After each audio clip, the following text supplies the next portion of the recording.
Today, our guest will be Jeff Richards, Vice President and Creative Director of Chaosium. Hello, Jeff. Hey, it's Mary. lovely to have you here, finally. It's awesome to be here. But tell me, since it is your first Pyrkon festival, how do you like it as compared to other worldwide conventions, for example? I came in with no expectations here, and what I've been absolutely blown away by how wonderful Pyrkon is. It's a much younger audience than at a lot of other international conventions.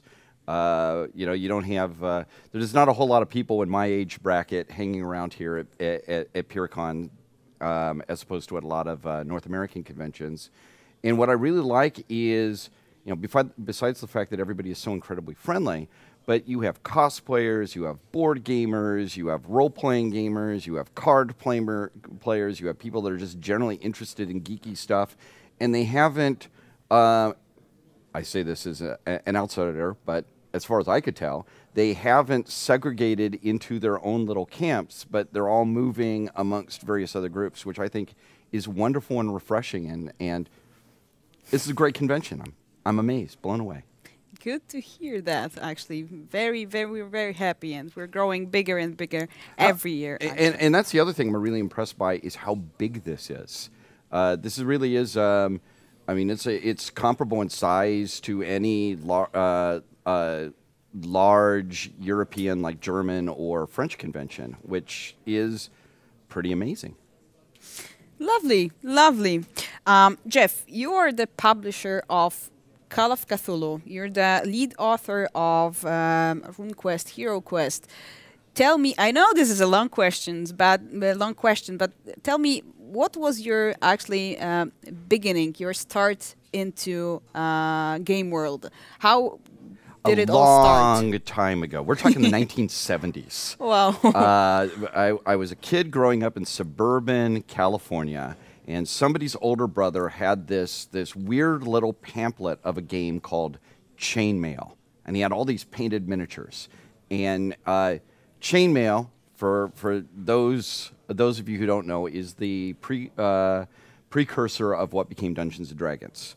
And so we snagged the brothers' copy of Chainmail. We grabbed a bunch of the miniatures because we knew there was a game there. We tried to read the rules, and it made no sense whatsoever. So we just made up stories about the miniatures, not knowing we were supposed to have the miniatures fight with each other.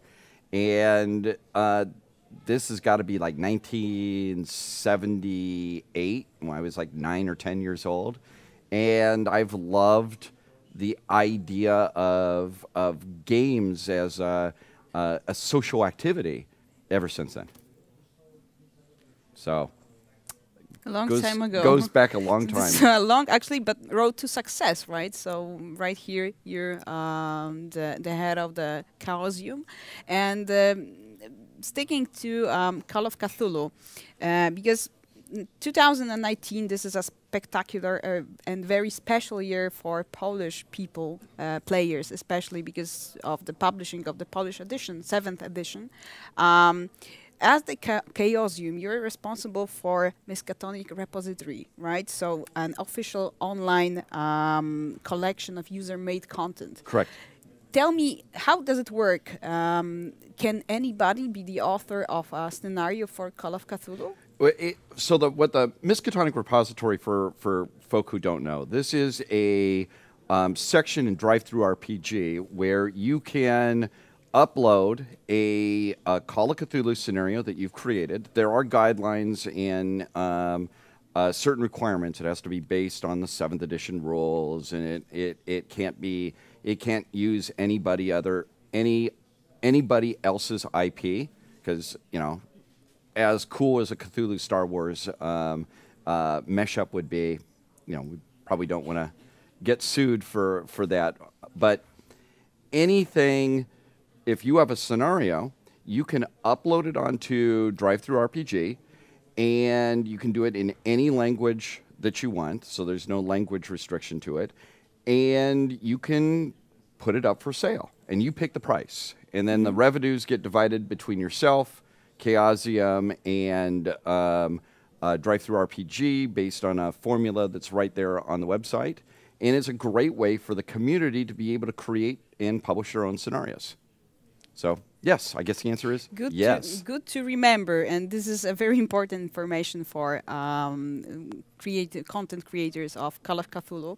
And you said that anyone actually from around the world, and according, of course, to guidelines, how are the foreign authors received? And how their works are different compared to American writers' style of writing a scenario? There is a tremendous, I mean, this is one of the things that I find very, very fascinating, is there's a tremendous cultural difference between various language groups about what sort of scenario and what style works in that country. The very biggest market for Call of Cthulhu in the world is actually Japan. And in Wow. huge market. And in Japan, it is very female-oriented. The assumption is that the protagonists are most likely female investigators, because that's the demographic skews towards young women in terms of the players. And so a lot of the content, that's what the assumption is. It's more... a lot of the material is presented very differently, and they have different structures. The Polish material, which is beginning to be developed, which I think is absolutely fantastic, there is a lot more Polish content, as in the use of Polish intellectual and cultural figures, scenarios that have a connection with Poland, than other countries tend to use. So a lot of the material that's generated in the French language or in the German language takes place in the United States. And that's a more common type of play, is to do it more like the North American version. Whereas the material that I've been seeing coming out for the Polish edition takes advantage of Poland's rich intellectual and cultural history, and Cthulhu-sizes it. You know, Cthulhu... there's a joke from a cartoonist, John Kowalovic, who calls Cthulhu the bacon of gaming. And we Americans, we love bacon, and we put bacon in everything. You know, bacon-flavored potato chips, bacon-flavored ice cream, you name it, we put bacon on it. And you call it, so, you know, Cthulhu, you add Cthulhu to something, and you twist it, and you have a new genre. And I'm just really fascinated that how much the Polish writers take advantage of Poland's cultural and intellectual history to do that. So it's, in fact, can I show this? Of course. So this is a demo scenario that was just put together by Black Monk, that is a prelude to the gigantic Masks of Nyarlathotep campaign. And without giving much away, all the protagonists in this are Polish, and the setting is the Polish construction of correct me if I'm wrong here, a Polish construction of the main railroad in Peru in the 1920s, which I did not know that was a Polish engineering project. So it's absolutely fantastic and... in-depth research, right? In case of actually history and elements that are actually included in the scenario. Oh, absolutely. And this is one of the things I've always loved about Cthulhu, is it encourages, for the writers, this incredible research and incredible deep dives into the history of ideas and of culture. We have, we just published, and we're coming out with a hard copy of a book called Berlin, the Wicked City, which is an exploration of... I'm waiting impatiently. You'll love it, Mary. It's fantastic. I'm sure I will. But all of these books play around with opportunities to take real-world events and turn them into investigations. And I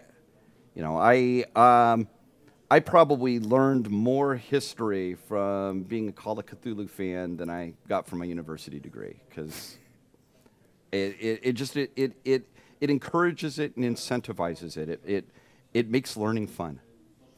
I always actually tell my students, for example, that Call of Cthulhu, when you're doing a research for your scenario, this is a way of learning history, and this is a great method to gain knowledge, to gain experience, and to widen your intellectual capacity and your actually knowledge, right? Oh, absolutely, absolutely. When I was a teenager, there was a early Call of Cthulhu product called the Call of Cthulhu Companion, and in this there was an academic had written a real academic had written a fictional article about Mesoamerican mythology and the Cthulhu mythos, and it got me actually interested in what is this Tlaloc and Tezcatlipoca. I'm butchering the name. Yeah, I know the guy. I know. I'm butchering the names, but by playing around with this history, these ideas, and this mythology, and putting it in the context of Cthulhu, it encourages you to learn more about the world, and it's wonderful. Everything combined with Cthulhu is actually much better. I remember you said Bacon. it at Carcosa. Yeah, exactly. Bacon. Exactly. And considering those scenario writing, tell me what, in your opinion, is the most important to remember when you are writing a role-play game scenario? Well, the research, or maybe the method, or your story. Your story is actually the most important thing. What is the story that we're wanting the players to experience in it? So in Call of Cthulhu, normally takes the form of an investigation, and so what is the form of this investigation? Where are the likely points that you're going to have reversals? How do I continue to make this story that the keeper and the investigators are going to experience?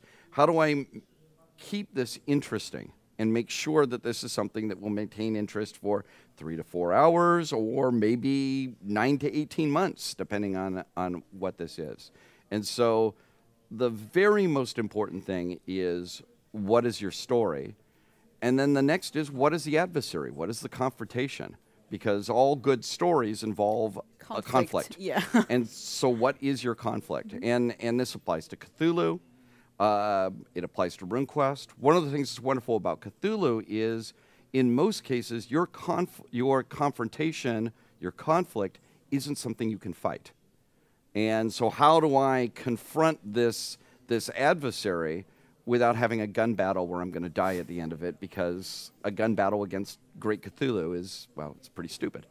So it requires you as a writer to think of ways to be able to have this dramatic final scene of conflict in a way that isn't just a attritional fight of I hit, they lose 6 hit points. There's some other form of exciting resolution of that confrontation, and a story to tell. A story to tell, yeah. And all right, a story to tell. Let's move on with it. You actually played. I remember we played Carcosa. We were talking and playing and talking about also running sessions here in Poland. And I know you actually you participated in sessions run by Polish game masters. Do you notice any difference as compared to, for example, American style of playing role-play games? I mean, now we're getting to the bit where I don't have enough individual experiences to be able to have a reliable comparison. One thing that I have noticed is, in just even working with Adam on this one, is things where I think more information need to be presented, because there are certain ways that I'm used to players needing to have information spoon-fed to them, isn't as necessary. But in other areas, more information is needed for the players. And I think this is just that there is a difference in experiences that the players and keepers have had on these types of stories. And so there are certain parts of the story that I think Polish players may be able to get connections easier, and there are probably parts of the story that American players are more used to playing around with this sort of ideas. But I can't give any specifics at this point. Not enough information. That's enough. Come on. But I wanted to ask you about also about using music. I remember our fantastic conversation about rock music, about appearing the rock style, the stage in 1970s and 80s. And I know Bob Dylan, I know, and Johnny Cash, of course. But what about music combined with role-play games? Because here in Poland, this is very popular for game masters to select particular music, particular songs to particular scenes in the scenario during the session. Oh, absolutely. Because we sometimes, I mean, we as creatures, we respond to music probably as strongly as any other sort of sensory data.